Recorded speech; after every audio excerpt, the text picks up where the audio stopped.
नमस्कार, मैं आचार्य Krishnadeva world welfare mission से आज की योग थेरेपी कक्षा में आपका हार्दिक स्वागत है।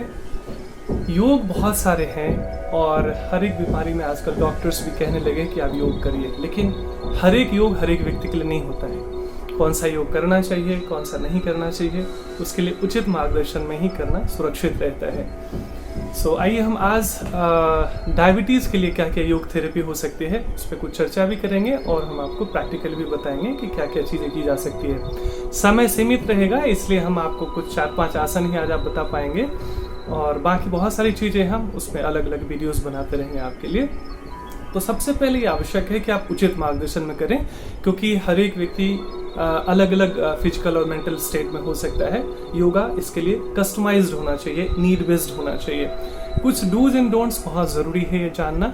एक तो खाली पेट ही करना चाहिए, सुबह का टाइम सबसे बेस्ट रहता है और शाम में भी आप लंच के 3-4 घंटे के बाद और रात में सोने से 2-3 घंटे पहले योग कर ले तो अच्छा रहेगा। बैक पेन हो तो फॉरवर्ड बेंडिंग यानी आगे झुकने वाले कोई भी आसनास ना करें। हार्ट इश्यूज हो, हाल ही में कोई ऑपरेशन हुआ हो, हाई बीपी हो तो सांस रोकने वाले कोई भी कुंभक कोई भी प्राणायाम या कोई भी आसन में सांस अधिक देर तक रोकने की चेष्टा न करें, प्रयास न करें, आपके लिए वो ठीक नहीं है। और चूंकि जैसी शारीरिक और मानसिक क्षमता हो उसी हिसाब से हमें योग चुनना चाहिए, इसलिए उचित मार्गदर्शन की आवश्यकता होती है। सबसे पहले शुरुआत करनी चाहिए प्रेयर से। मैं एक बार आपको करके दिखाता हूँ। आप अपने इष्ट देव और जो भी आपकी प्रार्थनाएं जिन गुरुजनों में आपकी श्रद्धा हो उनके प्रति कृतज्ञता का भाव प्रकट करते हुए, ये हमारी संस्कृति है, योग संस्कृति है।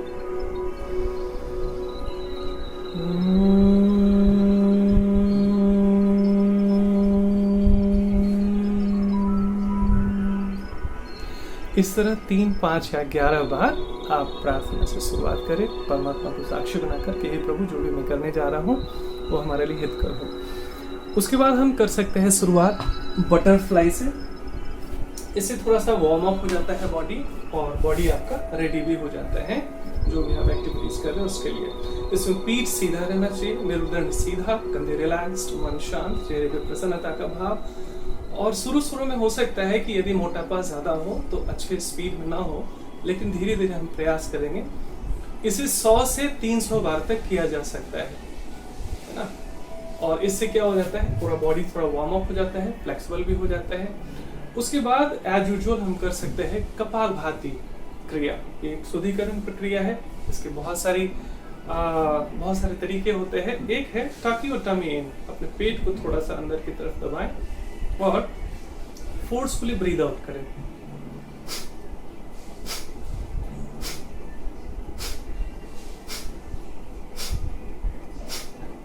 रिलैक्स।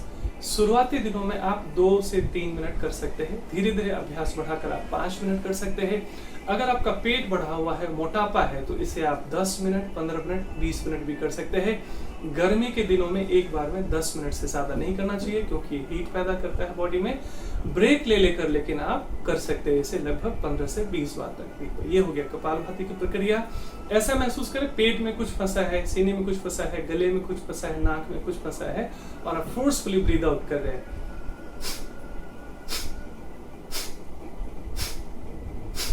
शुरू में 1 सेकेंड में 1 स्ट्रोक और धीरे धीरे जब अभ्यास आपका अच्छा हो जाता है तो आप थोड़ी सी स्पीड बढ़ा भी सकते हैं। तो इसे 5, 10, 15 या 20 मिनट तक किया जा सकता है। जो ऑलरेडी स्लिम ट्रिम है उनके लिए 5 मिनट भी काफी है। अगला अभ्यास है अग्निसार क्रिया। अग्निसार न सिर्फ डायबिटीज के लिए बहुत ही कल्याणकारी है, बल्कि आपके मन पर भी बहुत इसका अच्छा असर पड़ता है। मानसिक शांति के लिए भी बहुत अच्छा है, स्ट्रेस मैनेजमेंट के लिए भी बहुत अच्छा है। इस तरह से सांस लिया, सांस खाली किया, थोड़ी देर के लिए बाहर रोक दिया, बाह्य कुंभक, और अब खाली पेट को ऊपर नीचे अंदर बाहर हिलाना।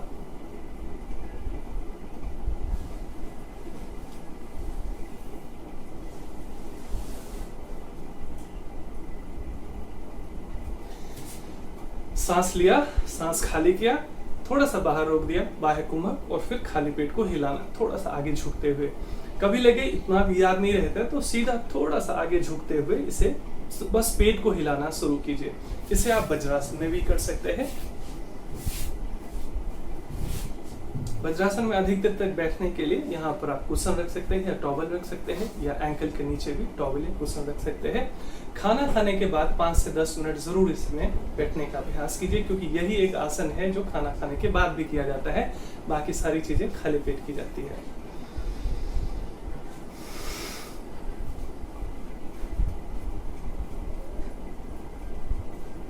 तो ये है अग्निसार क्रिया।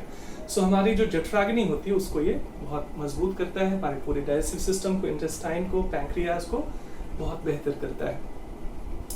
उसके बाद है हमारा मंडूकासना।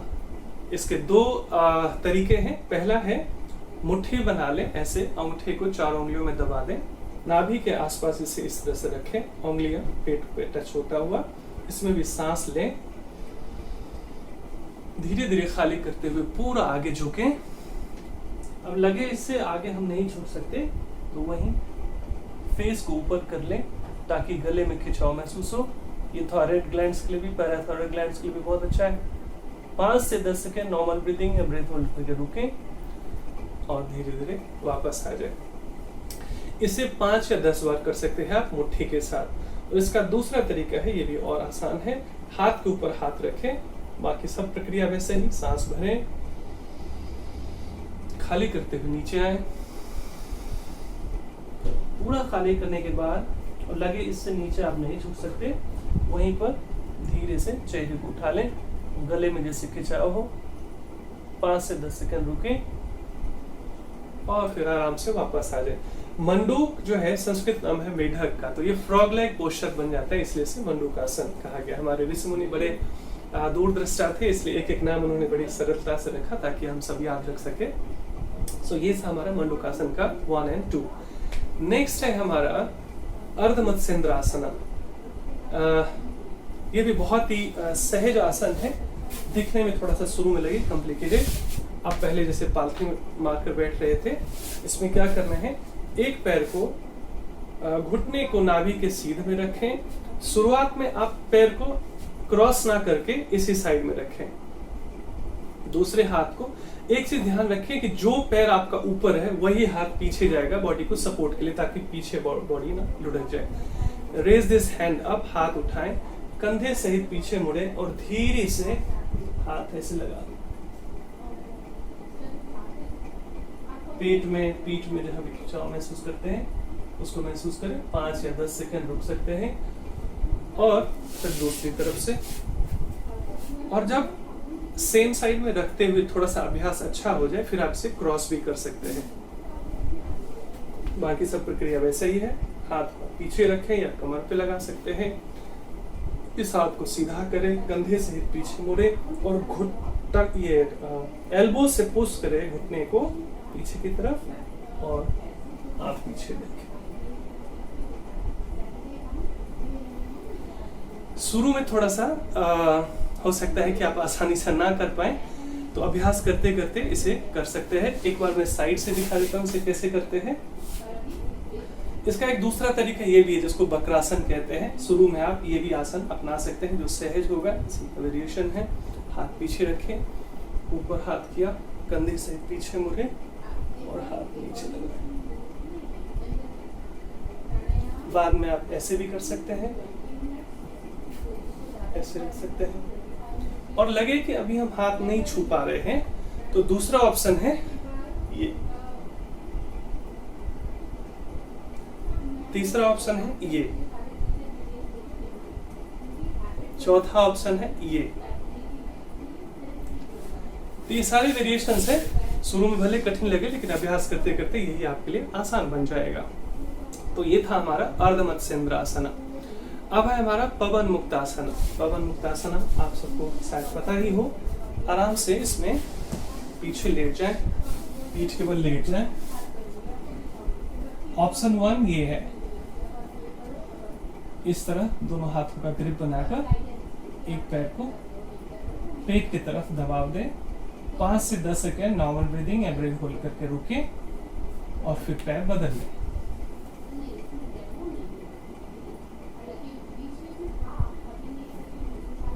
यदि आपको बैक पेन या सर्वाइकल नहीं है तो आप इस तरह भी कर सकते हैं। लेकिन यदि बैक पेन या सर्वाइकल है तो फिर आप केवल ऐसे ही करें, सिंपल, उतना ही लाभकारी है। 5-5 या 10-10 बार करने के बाद थोड़ा सा विश्राम करें। एक से दूसरे आसन के बीच में थोड़ा सा हम ब्रेक ले सकते हैं। उसके बाद यही प्रक्रिया दोनों पैरों से करें। इसमें 2 ऑप्शन है, एक तो ये, और यदि बैक पेन और सर्वाइकल नहीं है तो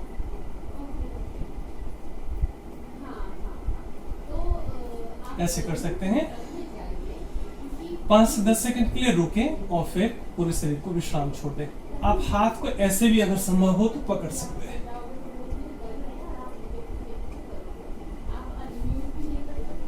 रुकने का अभ्यास जैसे आपकी क्षमता हो, शारीरिक मानसिक स्थिति के हिसाब से आप चुन सकते हैं। शुरू में थोड़ा कम और धीरे धीरे अभ्यास बढ़े तो आप इसे बढ़ा सकते हैं।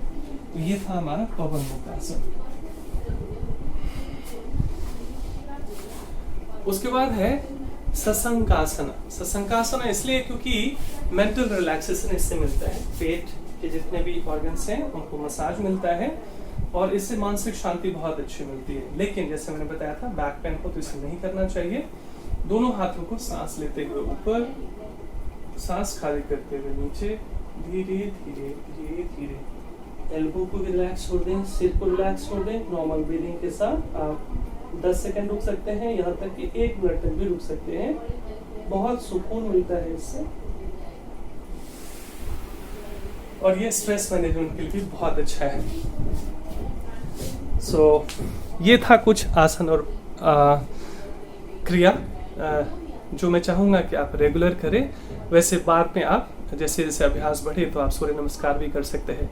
मुख्य रूप से 3 कारणों से डायबिटीज होता है। पहला होता है हेरिडेटिक, अनुवांशिक, यानी परिवार में माता पिता की पीढ़ी में या दादा दादी की पीढ़ी में या किसी भी पूरी हमारी हायरार्की में वंशानुगति कोई भी किसी को डायबिटीज है तो बच्चों को विरासत में मिल जाती है। लेकिन योगा, प्राणायाम, ध्यान और नेचुरोपैथी डाइट से उस चेन को ब्रेक किया जा सकता है और आप स्वस्थ रह सकते हैं, निर्भय रह सकते हैं। केवल डरने से बात नहीं बनेगी, समाधान भी करना पड़ेगा।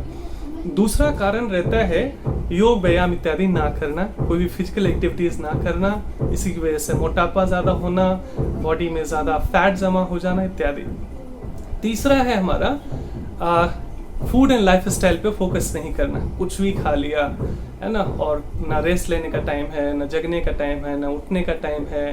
कभी या तो बहुत ज़्यादा लेजी लाइफ चल रहा है या बहुत ज़्यादा ओवर वर्क हो रहा है। दोनों ही एक्सट्रीम है। या तो बहुत लोग, कुछ लोग बड़े आलसी का जीवन जीते हैं या कुछ लोग बड़े वर्कहोलिक होते हैं। वो काम काम काम गधे की तरह काम करते रहते हैं, आराम बिल्कुल नहीं करते।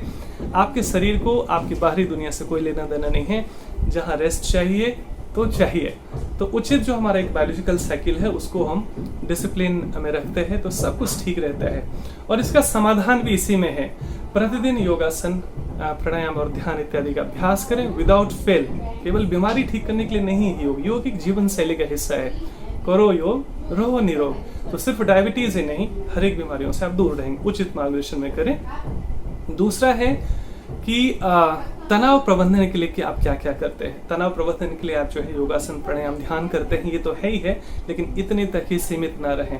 तनाव प्रबंधन के लिए आपको जिस तरह गाड़ी को 2-3 महीने में सर्विसिंग में भेज देते हैं, उसी तरीके से आपके मन को भी बीच बीच में डीप क्लीनिंग की जरूरत होती है, क्योंकि बहुत सारे डीप रूटेड इमोशंस होते हैं। आप देखेंगे जब जब भी आपका स्ट्रेस बढ़ता है तब तब ब्लड शुगर बढ़ जाता है ना।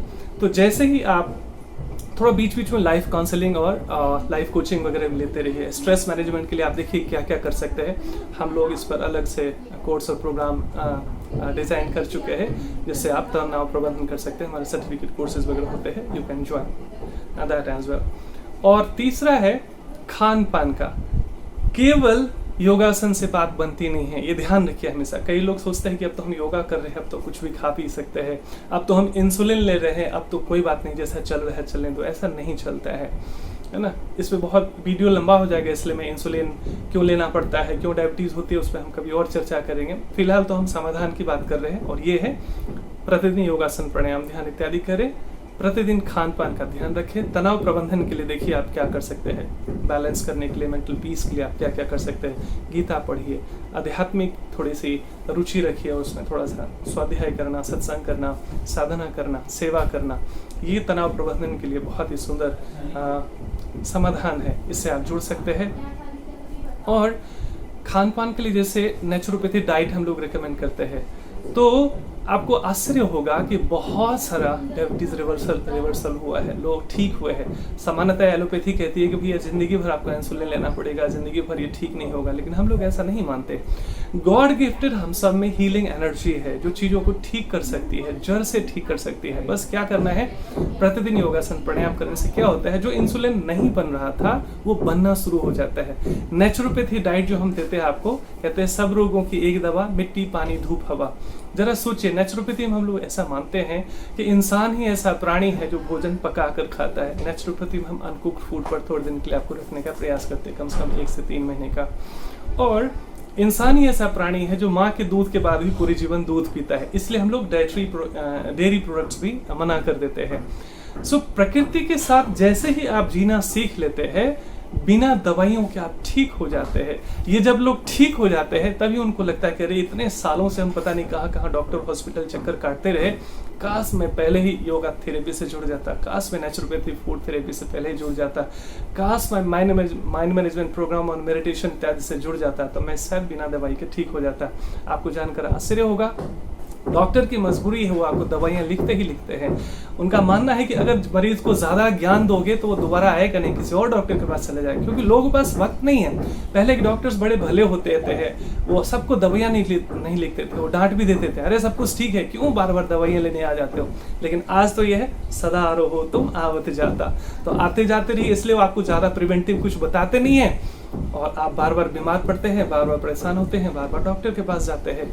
तो उनकी भी कोई गलती नहीं है, क्योंकि लोगों के पास पेशेंस नहीं है कि लोग नॉलेज ले सके और उस पर इम्प्लीमेंट भी कर सके। तो केवल ज्ञान ही नहीं, उसको इम्प्लीमेंट भी करना है। सो एक्शन भी लेना है, केवल इन्फॉर्मेशन नहीं, ट्रांसफॉर्मेशन के लिए आपको एक्शन भी लेना पड़ेगा।